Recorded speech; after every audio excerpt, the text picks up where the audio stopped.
பிதா குமாரன் பரிசுத்த ஆவியின் நாமம் உங்களை ஆசீர்வதித்து காப்பதாக. ஆமென். கர்த்தருடைய திருப்பெயருக்கு புகழ்ச்சியாகவும் திருத்துவ பண்டிகைக்கு பின் வருகின்ற 4ஆம் ஞாயிறு வழிபாட்டிற்கு ஆரம்பமாகவும் நாம் இப்பொழுது ஜெபம் செய்வோம்.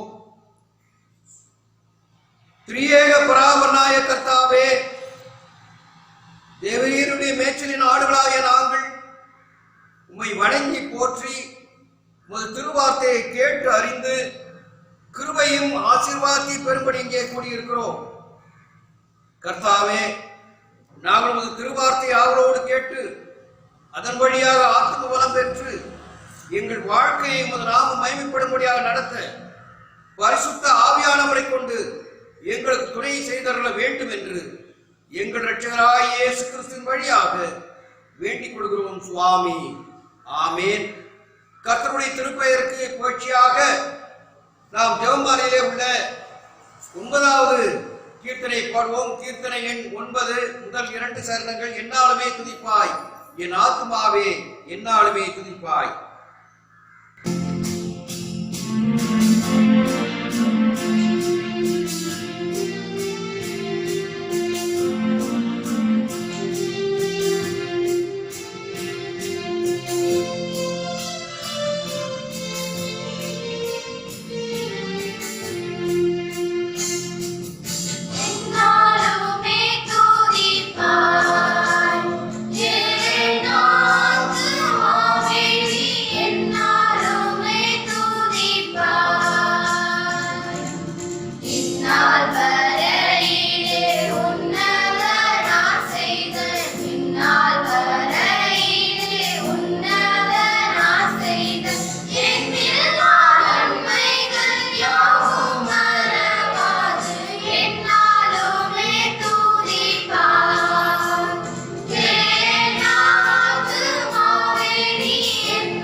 உள்ளவர்களாயிருங்கள்.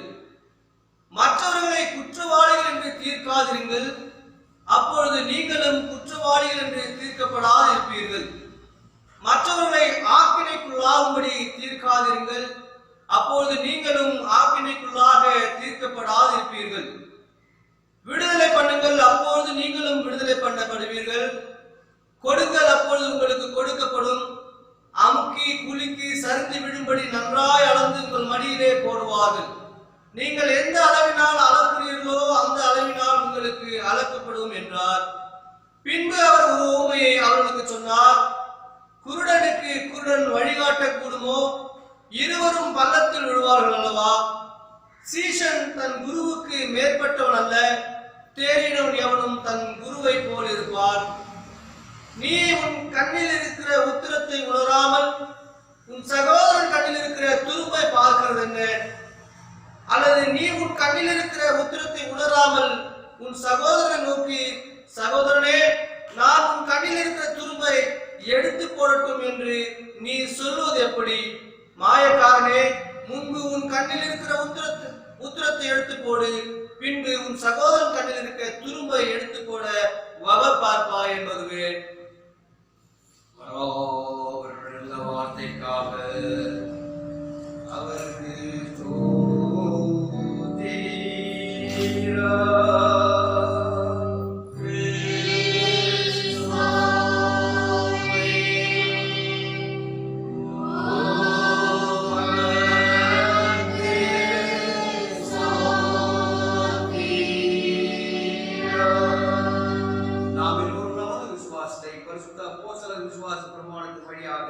அறிக்கை செய்வோம். பரலோகத்தையும் உலகத்தையும் படைத்த சர்வத்திற்காக நாம் விசுவாசிக்கிறேன்.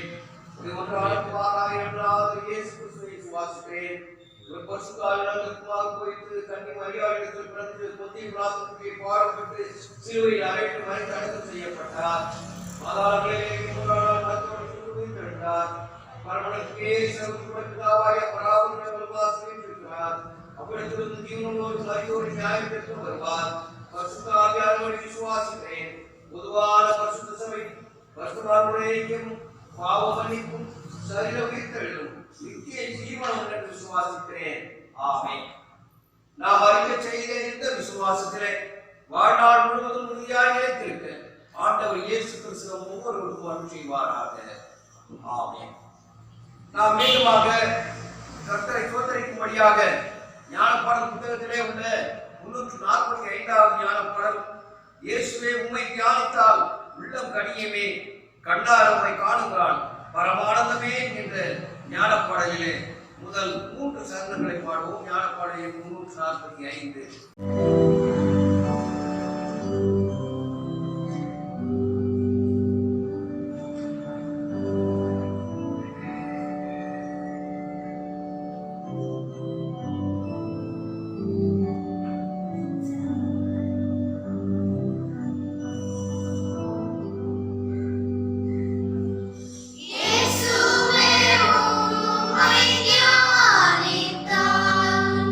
உள்ளம் கனி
கிறிஸ்துவ பண்டிகைக்கு பின் வருகின்ற 4வது ஞாயிற்றுக்கிழமை இன்றைய திருநாளுக்கு தியானத்திற்கென்று தெரிந்து கொள்ளப்பட்ட திருமறை பகுதி.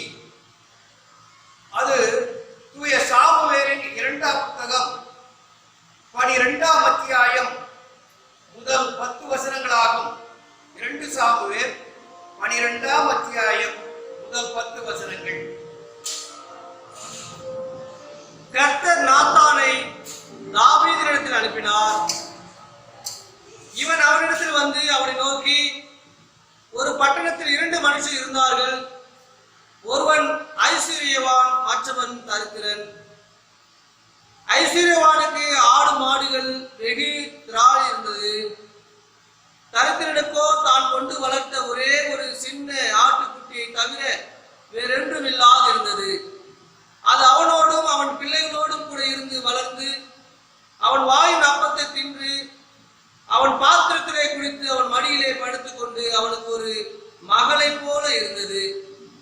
அந்த ஐஸ்வர்யவானிடத்தில் வழிபோக்கன் ஒருவன் வந்தான். அவன் தன்னிடத்தில் வந்த வழிபோக்கனுக்கு சமையல் பண்ணிவிக்க தன்னுடைய ஆடு மாடுகளில் ஒன்றை பிடிக்க மனதில்லாமல் அந்த தரித்திரனுடைய ஆட்டுக்குட்டியை பிடித்து அதை தன்னிடத்தில் வந்த மனுஷனுக்கு சமையல் பண்ணிவித்தான் என்றான். அப்பொழுது தாவீது அந்த மனுஷன் மேல் மிகவும் கோபமுண்டவனாகி நாத்தானை பார்த்து, இந்த காரியத்தை செய்த மனுஷன் மரணத்துக்கு பாத்திரன் என்று கர்த்தருடைய ஜீவனை கொண்டு சொல்கிறேன். அவன் இரக்கமற்றவனாய் இருந்து இந்த காரியத்தை செய்தபடினால் அந்த ஆட்டுக்குட்டிக்காக நாளத்தரை திரும்ப செலுத்த வேண்டும் என்றான். அப்பொழுது நாத்தான் தாவீதை நோக்கி, நீயே அந்த மனுஷன். இஸ்ரவேலின் தேவனாகிய கர்த்தர் சொல்லுகிறது என்னவென்றால், நான் உன்னை இஸ்ரவேலுக்கு மேல் ராஜாவாக அபிஷேகம் பண்ணி உன்னை சவுலின் கைக்கு தப்புவித்து உன் ஆண்டவனுடைய வீட்டை உனக்கு கொடுத்து உன் ஆண்டவனுடைய சிறிகளையும் உன் மடியிலே தந்து இஸ்ரவேல் வம்சத்தையும் யூதா வம்சத்தையும் உனக்கு கையளித்தேன். இது போதாது இருந்தால் இன்னும் உனக்கு வேண்டியதை தருவேன். கர்த்தருடைய பார்வைக்கு பொல்லாப்பான இந்த காரியத்தை செய்து அவருடைய வார்த்தையை நீ அசட்டை பண்ணினது என்ன? ஏத்தியனாகிய உரியாவை நீ பட்டயத்தால் மடிவித்து அவன் மனைவியை உனக்கு மனைவியாக எடுத்துக்கொண்டு அவனை அம்மோன் புத்திரனின் பட்டயத்தாலே கொன்று போட்டாய். இப்பொழுதும் நீ என்னை அசட்டை பண்ணி ஏத்தியனாகிய உரியாவின் மனைவியை உனக்கு மனைவியாக எடுத்துக்கொண்டபடினால் பட்டயம் என்றைக்கும் உன் வீட்டை விட்டு விலகாது இருக்கும் என்றார் என்பதுவே. நாம் எல்லோரும் ஆண்டவரை நோக்கி ஜெபம் செய்வோம். ஜெபத்துக்கு ஆதாரமாக ஜெபமாலையிலே உள்ள 212வது ஜெபமாலை கீர்த்தனை மாயவரம் முன்சி பேதராயம் அவர்கள் பாடிய பாடலை ஒரு சரணத்தை பாடி ஜெபித்து நாம் தியானத்திற்கு செல்லலாம். நித்யானந்தத்தை நாடு வரனின் மலர் சுகம் தேடு மனமே நித்யானந்தத்தை நாடு வரனின் மலர் சுகம் தேடு மனமே நித்யானந்தத்தை நாடு சத்தியமாகும் தனிலே கூடு சத்தியமாகும் தனிலே கூடு சக்கன சங்கத்துடன் உறவாடு நித்யானந்தத்தை நாடு வரனின் மலர் சுகம் தேடு மனமே நித்யானந்தத்தை நாடு இந்திரஜாலம் உலகவை போகும் இந்திரஜாலம் உலகவை போகும் இன்றைக்கு இருப்பது சந்தேகம் அந்தர மின்னல் போல் அலையும் தேகம்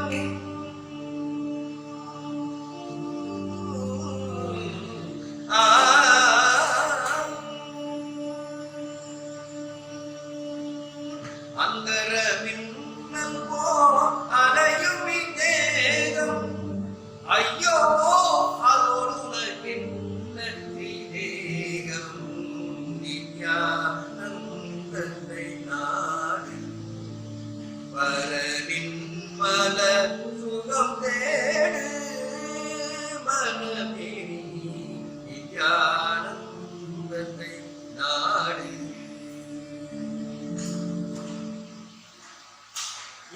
நேசிக்கிற நல்ல ஆண்டவரே, இந்த உலகம் சதம் என்று நம்பி அதையே நாங்கள் பெற வேண்டும் என்று எண்ணி உலகத்தை நாடி தேடி சென்று உழன்று அழிந்து கொண்டிருக்கிறோம். ஆண்டவரே, இந்த உலகம் எங்களுக்கு ஒரு தற்காலிகமாக கொடுக்கப்பட்ட ஒரு இடம் என்பதை நான் உணர்ந்து நித்தியமான உம்மிடத்திலே உடைய ராஜ்யத்திலே நாங்கள் வந்து சேர இந்த நாளின் திருவசனத்தின் வழியா எங்களோடு பேசும்படியாக கேட்கிறோம். கேட்கின்ற ஒவ்வொரு உள்ளத்தையும் ஆசீர்வதியும். எங்கள் ஜெபம் கேளும் நல்ல பிதாவே, ஆமென். ஆண்டவருக்குள் அருமையான தேவ பிள்ளைகளே, கூரையில்லா வீட்டை எப்படி குறிப்பிடுவோம்? குட்டிச்சுவர் என்று உங்களுக்கு தெரியும். அதே போலதான் கடவுள் இல்லாத வாழ்க்கையும். ஒருவன் உலகம் முழுவதையும் ஆதாயப்படுத்தினாலும் தன் ஆன்மாவை இழந்து போனால் அதனால் ஒரு பயனும் இல்லை. ஒரு மகான் ஒருவர் ஒரு நதியை கடக்க வேண்டியிருந்தது. அப்பொழுது அந்த நதியை கடப்பதற்கு ஒரு ஓடக்காரனை அமர்த்தி ஓடத்திலே பயணம் செய்தார். போகின்ற வழியிலே ஓடக்காரனை பார்த்து, ஓடக்காரா ஓடக்காரா, உனக்கு தேவாரம் தெரியுமா என்று கேட்டார். தெரியாது சாமி என்றார். திருவாசகம் தெரியுமா என்று கேட்டார். அதுவும் தெரியாதுங்க சாமி என்றார். அப்படியே திருப்புகழ் தெரியுமா என்று கேட்டார். திருப்புகழ் அப்படி என்றால் என்ன சாமி என்று கேட்டார். அப்படியானால் உனக்கு ஒன்றுமே தெரியாதா? இந்த உலகத்தையே நீ எழுதி விட்டாயே, என்னப்பா நாளத்தை வீணாக்கி விட்டாயே என்று சொன்னார். இப்பொழுது ஓடக்காரன் சொல்ல ஆரம்பித்தான், சுவாமி உங்களுக்கு நீச்சல் தேவாரம் தெரியுமான்னு கேட்டான். நீச்சல் தேவாரமா என்றார். ஆம் சாமி, அது எனக்கு தெரியவே தெரியாது என்று சொன்னான். அந்த தேவாரம் எனக்கு தெரியும், நான் குதித்துக் கொள்கிறேன், ஏதோ சுழல் வந்து விட்டது என்று சொன்னான். சுழல் காற்றிலே அவன் குதித்து போயிருக்கான். மகான் சுழலே சிக்கி மடித்து போனான். இப்படித்தான் இந்த உலக வாழ்க்கையும். மாமன்னனாகிய தாவீது அவருடைய வாழ்க்கையிலே இப்படித்தான் அவமானான். தாவீது என்கின்ற வார்த்தைக்கு மிகவும் நேசிக்கப்பட்டவன், வெல்பிலவன் என்று பொருளாகும். ஆடு மேய்த்தான், அலைந்து திரிந்தான், அற்பமாய் காணப்பட்டார். ஆண்டவர் அவனை உச்சாணிக்கு உயர்த்தினார், அரசனாக்கினார். இஸ்ரவேலிலே மிகச்சிறந்த இரண்டாவது அரசர்களிலே தாவீதும் ஒருவன். 1 சாமுவேல் 16ஆம் அதிகாரத்திலே நீங்கள் முதல் 13 வசனங்களை படித்தீர்கள் என்று சொன்னால் அவனை குறித்த காரியங்களை நீங்கள் தெரிந்து கொள்ளலாம், எப்படி அரசனானான் என்று. இந்த தாவீது 40 ஆண்டுகள் அரசராக ஆட்சி செய்தார். திருமறையிலே பாடிய அநேக சங்கீதங்களை இவன் தான் பாடினான் என்பது உங்களால் எல்லோருக்குமே தெரியும். A most commending figure இந்த ஓல்ட் டெஸ்டமென்ட் என்று நீங்கள் தெரிந்து கொள்ளலாம். 30 வயதிலே ராஜாவானான், 40 வருஷங்கள் அரசாண்டான். ஆண்டவர் சவுலை தள்ளிவிட்டு இவனை ஆட்சிக்கு கொண்டு வந்தார். அவன் என்றைக்கு அரசனாக அபிஷேகம் பெற்றானோ அது முதல் கொண்டு தேவ ஆவி அவனோடு கூட இருந்தது. 1 சாமுவேல் 16ஆம் அதிகாரத்திலே 13ஆம் வசனத்திலே நீங்கள் இதை வாசித்து பார்க்கலாம். மிகவும் சுரமண்டலம் வாசிப்பதிலே கெட்டிக்காரன், an excellent royal harpist. 1 Samuel 16ஆம் அதிகாரம் 18ஆம் வசனத்தை நீங்கள் வாசிக்கிறீர்கள் என்று சொன்னால், இதோ பெத்லகேமியனாகிய ஈசாயின் குமாரன் ஒருவனை கண்டிருக்கிறேன். அவன் வாசிப்பதிலே தேறினவன், அவன் பராக்கிரமசாலி, யுத்த வீரன், காரிய சமர்த்தன், சௌந்தரியம் உள்ளவன், கர்த்தர் அவனோடு கூட இருக்கிறார் என்று சவுலின் வீரர்கள் தாவீதை குறித்து கூறியதாக நாம் இங்கே வாசிக்கிறோம். ஆனாலும் தேவ ஆவியை தன்னோடு காத்துக்கொள்ள தவறி போனான். அந்த மேன்மையெல்லாம் உடைய பெற்றவனாக ஆனான் என்று நாம் வேதத்திலே வாசிக்கிறோம். அப்படியானால் தாவீது இப்படி இந்த நிலை, கீழான நிலைக்கு வந்து அடைய காரணம் என்ன? ஒரு 3 காரியங்களை மாத்திரம் நான் சொல்கிறேன். முதல் காரியம், நிமலனை மறந்தான். He despised God. நீ 10ஆம் வசனத்தை வாசிங்கள். இப்போது நீ என்ன அசட்டை பண்ணி ஏத்தியனாகிய உரியாவின் மனைவியை உனக்கு மனைவியாக எடுத்துக்கொண்டபடியா என்று நாம் இங்கே வாசிக்கிறோம். You have despised me and you have taken the wife of Uriah. ஏத்தியனாகிய உரியா என்ற வார்த்தையை பார்க்கிறோம். இந்த ஏத்தியர் யார்? அக்காலத்திலே ஏத்தியர், ஏவியர், எமோரியர் என்ற 3 ஆற்றல் வாய்ந்த சமூகவாதிகள் இருந்து வந்தார்கள். இவர்கள் ஆரம்ப காலத்திலே மெசொப்பொத்தேமியா, எகிப்து போன்ற பகுதிகளிலே வாழ்ந்து வந்தார்கள். 2 ராஜாக்கள் 7ஆம் அதிகாரம் 6ஆம் வசனத்தை வாசித்தால், ஆண்டவர் சீரியருடைய இராணுவத்திற்கு ரதம், குதிரை இவர்களின் இறைச்சலை கேட்க பண்ணினார். இதனால் கலக்கமடைந்த சீரிய இராணுவத்தினர், இதோ நம்மிடத்தில் இஸ்ரவேலின் ராஜா ஏத்தியரின் ராஜாக்களையும் எகிப்தியரின் ராஜாக்களையும் நமக்கு விரோதமாக அமர்த்தி அனுப்பியிருக்கிறார் என்று சொல்லிக் கொண்டார்கள் என்று வாசிக்கிறோம். அப்படியானால் இந்த இடத்துல ஏத்தியர்களை குறித்து வாசிக்கிறோம். யோசுவாவின் முதல் புத்தகத்திலே 4ஆம் வசனத்திலே, யோசுவா 1:4, கர்த்தர் வனாந்தரமும் லீபனோனும் தொடங்கி ஐப்பிராத் நதியான பெரிய நதி மட்டும் உள்ள ஏத்தியரின் தேசம் அனைத்தும் உங்களுடையதாகும் என்று யோசுவாவுக்கு சொன்னார் என்று வாசிக்கிறோம். ஆதியாகமம் 10:15 கூட, 1 நாளாகமம் 1:13 கூட கானான் என்பவரின் 2ஆம் மகன் கேத் என்று வாசிக்கிறோம். இந்த கேத்தினுடைய சந்ததியிலே வருகிறவர் தான் ஏத்தியர்கள் என்று வாசிக்கிறோம்.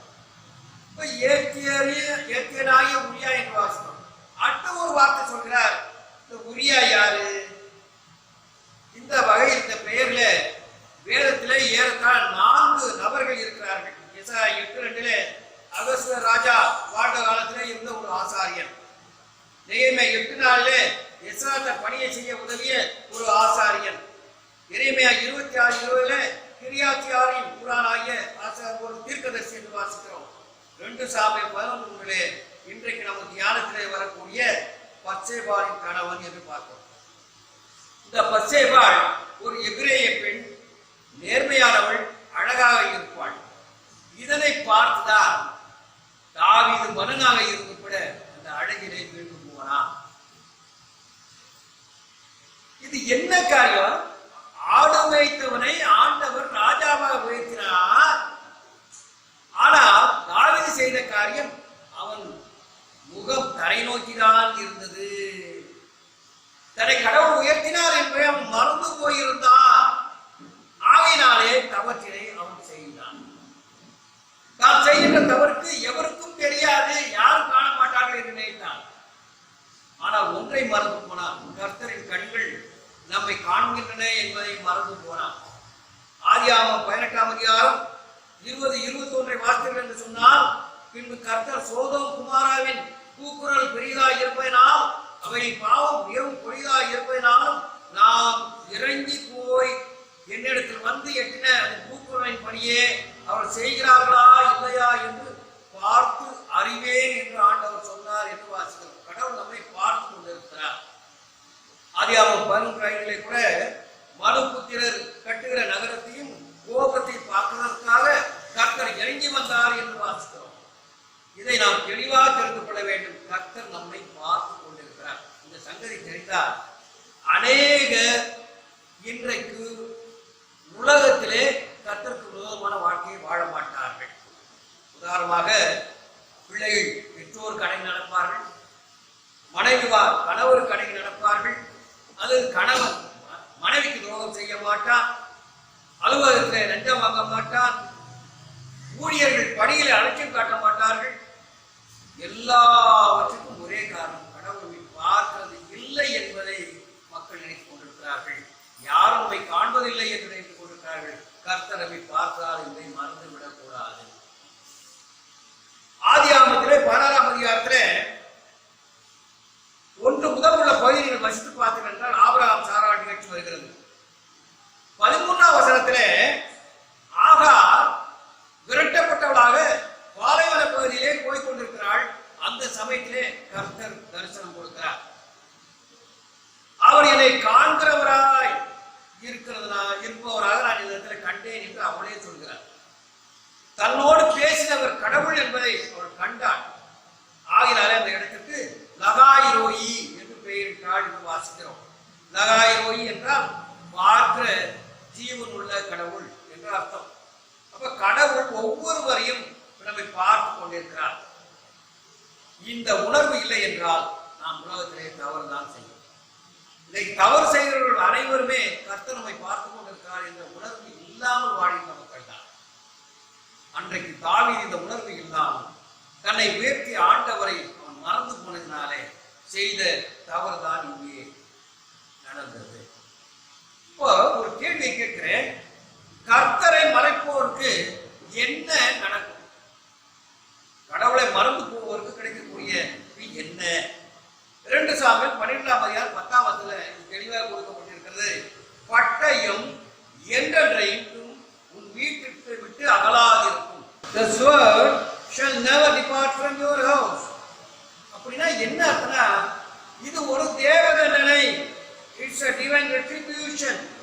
உபாகமம் 32ஆம் அதிகாரம் 41ஆம் வசனத்திலே இன்னும் என் பட்டயத்தை நான் கருக்காக்கி என் கையானது நியாயத்தை பிடித்துக் கொள்ளுமானால் என் சத்துருக்களின் மீது பழிவாங்கி என்னை பயக்கிற பதிலளிப்பேன் என்று கர்த்தர் சொல்கிறதாக வாசிக்கிறோம். பொதுவாக ஆண்டவர் இந்த பட்டயத்தை தன்னுடைய தேவ தூதர் ஒருவரிடத்திலே கொடுத்து வைத்திருக்கிறார் என்று ஒரு சொல் வழக்கு இருக்கிறது.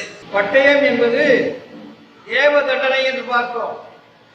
இந்த பட்டயத்தை தேவ தூதரிடத்திலே ஆண்டவர் கொடுத்து வைத்திருக்கிறார் என்று நான் சொன்னேன். 2வது பட்டயம் என்பது மனவேதனை. மனவேதனை, anguish of soul itself as what? லூக்காவின் நற்செய்தி நூல் 2ஆம் அத்தியாயம் 35ஆம் வாக்கியத்திலே உன் ஆத்மாவையும் உன் பட்டயம் உருவி போகும் என்று தேவதூதன் சொல்லுகிறதை நீங்கள் பார்த்திருக்கலாம். கர்த்தருடைய பட்டயம் என்பது 3வது கர்த்தருடைய வசனம் என்று பார்க்கிறோம். எபேசியருக்கு எழுதப்பட்ட நிருபம் 6ஆம் அதிகாரம் 17ஆம் வசனத்திலே ஆவியின் பட்டயத்தை எடுத்துக்கொள்ளுங்கள் என்று இங்கே அப்போஸ்தலன் சொல்லுகிறதை நீங்கள் பார்க்கலாம். ஆவியின் பட்டயத்தை எடுத்துக்கொள்ளுங்கள். Word of God itself as what? இந்த வார்த்தை மனிதனிடம் காணும் தீய குணம் பழக்க வழக்கங்களை துண்டிக்கிறதாய் இருக்கிறது. எனவேதான் சில நேரங்களிலே நமது தவற்றை சுட்டிக்காட்டக்கூடியதாகவும் இருக்கிறது. சிலருக்கு இப்படிப்பட்ட காரியங்களை சொல்லும் போது அது மன வேதனையை தருகிறபடியினால் அவர்கள் இந்த இத்தகைய பிரசங்களை கேட்டு வெறுக்கிறார்கள். அதற்கு மாறாக பிரசங்கியை குற்றம் சொல்லிக் கொண்டிருக்கிறார்கள். எனக்கு அருமையான தேவ பிள்ளைகளே, பட்டயம் என்பது தேவ தண்டனை. பட்டயம் என்பது மனவேதனை. பட்டயம் என்பது மனிதனுக்கு கொடுக்கக்கூடிய திருந்துவதற்கான ஒரு வாய்ப்பு என்பதை நாம் புரிந்து கொள்ள வேண்டும். இந்த காரியத்தை தெரிந்து கொள்ளவில்லை என்று சொன்னால் ஆதியாகமம் 4ஆம் அத்தியாயத்திலே 7ஆம் வாக்கியத்தின்படி மனுஷன் ஒவ்வொருடைய வீட்டின் வாசற்படியிலே அது படுத்திருக்கக்கூடியதாக இருக்கிறது என்று புரிந்து கொள்ளுங்கள். தாவீது காலம் முழுமையும் பட்டயம் அவனை சுற்றி கொண்டிருக்கிறது. அதற்காக அஞ்சி அஞ்சி துரத்துண்டவனாக வாழ்ந்தான் என்றுதான் நம்முடைய வாழ்க்கையை பார்க்கிறோம். ஆகவே முதலாவது தாவீது வீழ்ச்சிக்கு முதற் காரணம் அவன் நிமலனை மறந்தான். 2வது நிலையில்லா தன் சுயம் சார்ந்தான். He leaned on himself. ஆடு மேய்த்தவனை அரசனாக்கினார் கடவுள். சவுலின் கைக்கு தப்பிவித்தார் ஆண்டவர். அது மாத்திரமில்லாமல் அவன் வீட்டையே அவனுக்கு கொடுத்தார். சவுலும் ஸ்திரீகள் அனைத்தையும் அவனுக்கு கொடுத்தார். இஸ்ரவேல் வம்சம் யூதா வம்சம் இரண்டையுமே அவனிடத்திலே கொடுத்தார். இது போதாது என்று கேட்டிருந்தால் இன்னும் நான் கொடுத்திருப்பேனே என்று ஆண்டவர் அங்கலாய்க்கிறதை நீங்கள் பார்க்கலாம். கடவுளிடத்தை கண்டு அவர் கொடுப்பார். நீங்களாக எதையும் எடுத்துக்கொள்ளாதீர்கள். இன்றைக்கு ஒரு வகையான வழக்கு இருக்கிறது. இதை எடுத்துக்கொள்கிறேன் ஆண்டவரே என்று ஜெபிக்கிறதை நீங்கள் கேட்டிருக்கலாம். அப்படி எடுத்துக்கொள்ளக்கூடாது. ஆண்டவருக்கு தன் பிள்ளைகளுக்கு எதை கொடுக்க வேண்டும் எதை கொடுக்க கூடாது என்பது அவருக்கு தெரியும். ஏற்ற நேரத்தில் கொடுப்பார். ஆக அவர்கள் கொடுப்பதற்கு சித்தத்திற்கு ஒப்புக்க வேண்டுமே ஒழிய இதை நான் எடுத்துக்கொள்கிறேன் என்று சொல்லவே கூடாது. தாவீது இந்த காரியத்தை செய்தான். பிரசவ பகுதியில 9ஆம் வசனத்தை நீங்கள் வாசித்து பாருங்கள். கர்த்தருடைய பார்வைக்கு பொல்லாப்பான இந்த காரியத்தை செய்து அவருடைய வார்த்தையை நீ அசட்டை பண்ணினது என்ன என்று ஒரு கேள்வி அங்கே கேட்கப்படுகிறது. He has despised the commandment of the Lord என்று வாசிக்கிறோம். கர்த்தருடைய வார்த்தையை அசட்டை செய்வது எத்தனை பெரிய கேடு பாருங்கள். இன்றைக்கு எத்தனை பேர் கர்த்தருடைய வார்த்தையை அசட்டை செய்து கொண்டிருக்கிறோம். அசட்டை என்பது கர்த்தருடைய வார்த்தையை கேளாமல் ஆலயத்தில் தூங்கிக் கொண்டு இருப்பது மாத்திரம் அல்ல, அதன் படி நடவாமல் இருப்பதும் அசட்டை செய்வதுதான். கர்த்தருடைய பார்வையிலே தீமையான காரியங்களை செய்வதும் அசட்டை செய்வதுதான். இது அசட்டப்பட்டது. இரண்டாவது சுயநலம் சார்ந்தான், செல்ஃபிஷ்னஸ். இது மனிதனுக்கு வந்தாலே அல்லது இருந்தாலே கர்த்தரை விட்டு மனிதன் விலகி விடுவான். செல்ஃபிஷ்னஸ் என்பது லவ்விங் ஒன் செல்ஃப் ஃபர்ஸ்ட், தன்னை முதலாக நேசிக்கிறது, அடுத்தவரை பற்றி கவலைப்படாமல் தனக்கான காரியத்தை மாத்திரம் நாடுவது. இந்த காரியம் வந்தால் மனிதனுக்கு கேடுதான் உருவாகும். அது சுயநலமாய் நாபால் என்பவன் வாழ்ந்தான் என்று 1 சாமுவேல் 25ஆம் அதிகாரம் 3ஆம் 11ஆம் வசனத்தை வாசிக்கிறோம். விளைவு நாபால் மடிந்து போனான். சுயநலமாய் ஆமான் செயல்பட்டான், அவனும் அந்தபடியே மடிந்து போனான் என்று வாசிக்கிறோம். எஸ்தரின் புத்தகம் 6ஆம் அதிகாரம் 6ஆம் வசனத்திலே அதை நாம் காணலாம். சுயநலமாய் யாக்கோபும் யோவானும் வலது பக்கம் இடது பக்கத்தில் இடத்தை ஆசித்தார்கள், விளைவு ஆண்டவருடைய வருத்தத்திற்கு ஆளானார்கள் என்று பார்க்கிறோம். சுயநலமாய் செல்வந்தன் சிந்தித்தான், அவன் மதிகேடன் என்று ஆண்டவரால் சொல்லப்பட்டான் என்று லூக்கா 12 16 முதல் 21 வரை வாசிக்கிறோம். ஆக சுயநலம் என்பது அது மனிதனுக்கு வரக்கூடாத ஒரு விஷயம். சுயநலமாய் வாழ்வோரின் கதி என்னவாகும்? நீதிமொழி புத்தகம் 23ஆம் அதிகாரம் 21ஆம் வசனத்துல வறுமை வந்து சேரும், அதாவது தரித்திரன் ஆவார். ரோமர் 13:14 பாவம் மிகுந்து விடும் என்று வாசிக்கிறோம். அடுத்தது துர்நீச்சை அதிகமாகிவிடும் என்று வாசிக்கிறோம். கலாச்சார 5:16-17 ஆவிக்குரிய வாழ்விலே நாம் நசிந்து போவோம் என்று வாசிக்கிறோம். ஆகையால் எனக்கு அருமையான தேவர்களே, சுயநலமாய் வாழாதே. சுயநலமாய் வாழ்ந்து எத்தனை பேர் சிறந்தார்கள் உலகத்திலே பாருங்கள். சுயநலமாக வாழ்ந்தவர் பூராவும் சீரழிந்துதான் போனார்கள். கடைசியிலே வறுமையும் பாவமும் துர்நீச்சையும் தான் அவனை வந்து சேரும் என்று வாசிக்கிறோம். தாவீது 2 காரியத்தை நான் சொன்னேன். அவன் செய்த காரியம் 1 நிபலனை மறந்தான், 2வது நிலையில்லா சுயம் சார்ந்தான் என்று, 3வது நியாயம் தீர்த்து கொண்டான். நியாயம் தீர்த்து கொண்டான். He judged himself or he contaminated himself. 5ஆம் 6ஆம் வசனத்திலே இருக்கிறது. இப்பொழுது ஒரு நிகழ்ச்சி நடக்கிறது பாருங்கள். கர்த்தர் நாத்தானை அனுப்புகிறார். இந்த நிகழ்ச்சி நடந்த போது ஆண்டவர் செய்த காரியம் முதல்ல நாத்தான் அனுப்பினார். நாத்தான் என்ற பெயருக்கு கிஃப்ட், கொடை என்ற அர்த்தம். வேதத்திலே ஒரு 6 நாத்தான்கள் வருகிறார்கள். நீங்கள் வாசிக்கலாம். தாவீதின் மகன்களிலே ஒருவன் நாத்தான், 2 சாமுவேல் 5:14. யூதா வம்சத்தானாகிய நாத்தான் 1 நாளாகமம் 2:36. தாவீது சாலமோன் காலத்திலே வாழ்ந்த தீர்க்கன் நாத்தான் 1 தினவர்த்தமானம் 29:29. ஈகார் என்பவனின் மகன் நாத்தான் 2 சாமுவேல் 23:36. பாபிலோனில் திரும்ப வந்த அதிபதிகளே ஒருவன் நாத்தான், எஸ்ரா 8:16. அந்நிய நாட்டு மனைவி விவாகரத்து செய்தவன், எஸ்ரா 10:34-39. இப்படி ஒரு 6 நாத்தான்களை பார்க்கிறோம். இங்கே நாம் பார்க்கிறது தாவீது காலத்தில் வாழ்ந்த தீர்க்கதரிசி ஆகிய நாத்தான். இவன் வந்து செய்த காரியம் என்ன? தாவீது செய்த தவற்றை உணர்த்தினான். முதல்ல தவறு எல்லாரும் தான் செய்வாங்க. தவறு செய்வது மானிட இயல்பு. ஆனால் உணர்த்தப்பட வேண்டும். நான் செய்த தவறு என்று எவன் உணர்கிறானோ அவன் தான் திருந்துவான். நான் செய்வதெல்லாம் சரிதான் என்று நினைக்கிறவன் ஒருபோதும் திருந்த போகிறது இல்லை, திருந்துவதற்கு வாய்ப்பும் இல்லவே இல்லை. இந்த இடத்துல நம்ம பார்க்கக்கூடியது அந்த ஓமையில ரொம்ப பரிதாபமான ஓமையை நாத்தான் இங்கே சொல்கிறார். என்ன, அது கண்டிப்பான ஒரு காரியம்தான். பிரசங்கங்கிறதே ஒரு கண்டிப்பான ஒரு விஷயம்தான். மனுஷனை உணர்த்துவதற்கு உரிய ஒரு விஷயம்தான். எவரையும் நம்ம சுட்டி காட்டி அவர்களை கேவலப்படுத்துவதற்காக செய்யப்படுகிற ஒன்று இல்லவே இல்லை. இங்கே ஆண்டவர் ஓமையின் மூலமாக இந்த காரியத்தை சொல்லுகிறார். என்ன, ஒரு ஏழை ஒரு பணக்காரன் 2 பேரை சொல்றார். ஒருத்தர்கிட்ட பணக்காரன் 100 ஆடு இருக்கு, இன்னொருத்தர்கிட்ட ஒரே ஒரு ஆட்டுக்குட்டி இருக்கு. அப்படி வச்சுங்க, அப்படி இருக்குது. அந்த ஏழையை குறித்து சொல்லும் போது அவன் தரித்திரன், ஒரே ஒரு சின்ன ஆட்டுக்குட்டியை வைத்திருந்தான். பிள்ளைக்கு பிள்ளையாக இருந்தது 3வது வருஷம். அவன் வாயின் அப்பத்தை அது சாப்பிட்டது. 5வது வருஷம் அவன் குடிக்கும் நீரை அது குடித்தது. 6வது வருஷம் காரியம் அவன் மடியிலே படுத்து உறங்கியது. எல்லாவற்றையும் ஒரு மகளை போல இருந்தது. அங்கதான் ஒரு பெரிய ஒரு காரியத்தை வைக்கிறார். ஒரு ஆண் இடத்துல அவனுடைய மகள் தான் பாசமாக இருப்பான். ஒரு தாயிடத்திலே அவன் மகன் தான் பாசமாக இருப்பான். ஆணிடத்துல மகள் தான் எப்பொழுதும் பாசமா இருக்கு. என்னதான் நீங்க கூட்டி கூட்டி வளர்த்தாலும் ஆண் பிள்ளை அப்பா கிட்ட தான் பாசமா இருப்பான். பொம்பளை பிள்ளைய மட்டும்தான் அப்பா கிட்ட பாசமா இருக்கும். அதனால்தான் இங்க ஒரு மகளை போல இருந்தது என்று சொல்றான். எவ்வளவு நேசமா இருந்திருப்பான். ஏன் கல்யாணம் பண்ணி கொடுத்து அப்பா அம்மா பொண்ணை கல்யாணம் பண்ணி கொடுத்து அழுவி விட்டாங்க, தெரியுதா கொடுத்து அந்த பிள்ளைகளுக்கு அத்தனை பாசமாக அவர்கள் இருந்திருப்பார்கள்.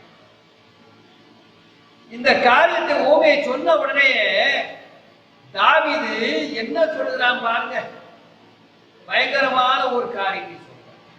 அப்படி செய்த மனுஷன் சாகவே சாக வேண்டும் என்று அவன் சொன்னான். தனக்கு தானே ஆப்பு வச்சுக்கிறாங்கிறது அவனுக்கு தெரியல. இவன் யாரையோ நியாயம் தீர்த்தான், அவன் தன்னை தீர்த்து கொண்டான். என்ன சொன்னான்? இந்த மனுஷன் மரணத்திற்கு பாத்திரன் என்று சொன்னான்.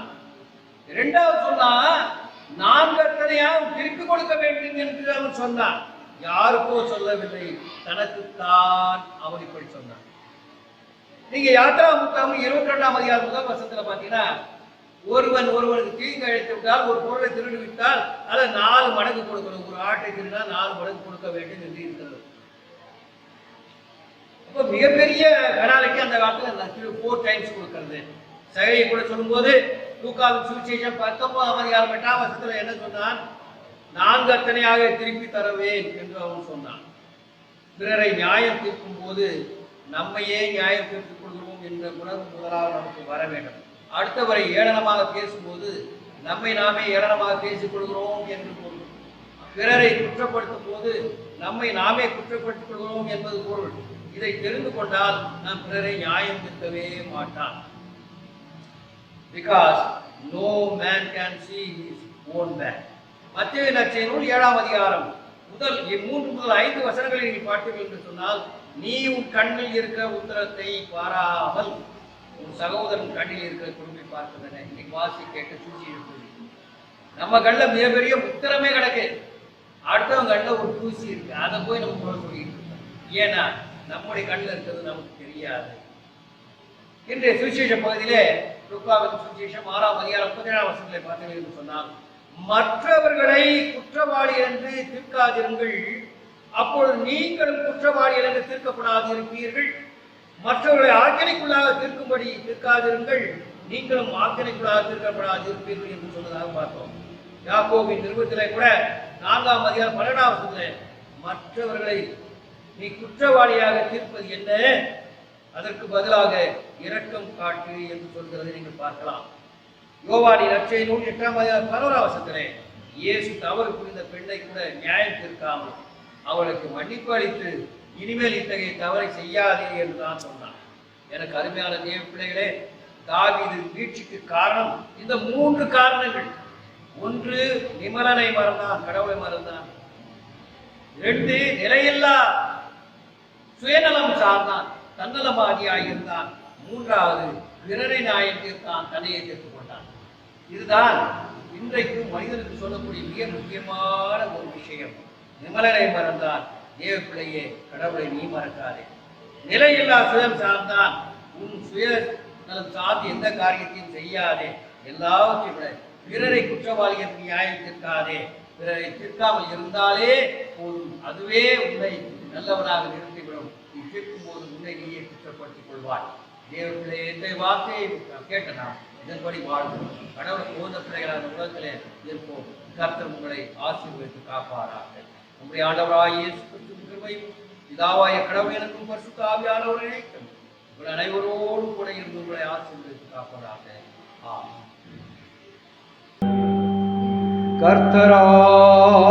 கர்த்தரானவர் உங்களோடு இருப்பாராக.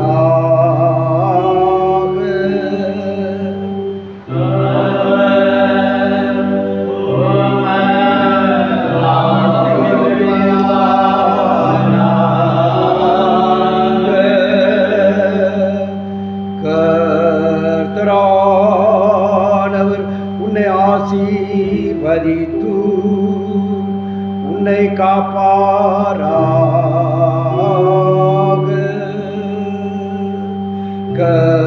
கர்த்தரானவர் தமது திருமுகத்தை உன்மேல் பிரகாசிக்க செய்து உன்னிடம் கிருபையுள்ளவராயிருப்பாராக. கர்த்தரானவர் தமது திருமுகத்தை உனக்கு பிரசன்னமாக்கி உனக்கு சமாதானம் தந்தருளுவாரா.